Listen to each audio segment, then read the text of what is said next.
Video seorang pengendara motor dikejar polisi jalan raya (PJR) di ruas tol Jakarta Cikampek, Japek KM 33 Cibatu, Kecamatan Cikarang Selatan seketika viral di media sosial medsos. Peristiwa kejar-kejaran yang melibatkan seorang pengendara sepeda motor dengan petugas PJR di dalam ruas jalan tol tersebut terjadi pada Jumat tanggal 25 Maret tahun 2022. Pemotor yang belum diketahui identitasnya itu masuk tol dari gerbang tol Cikarang Barat kemudian dikejar oleh petugas PJR untuk diarahkan keluar tol Cibatu.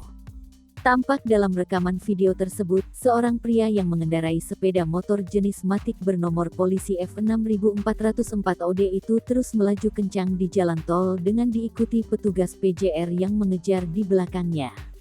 Meski melaju dengan kencang, beruntung pemotor tersebut berhasil diarahkan keluar tol dalam kondisi selamat.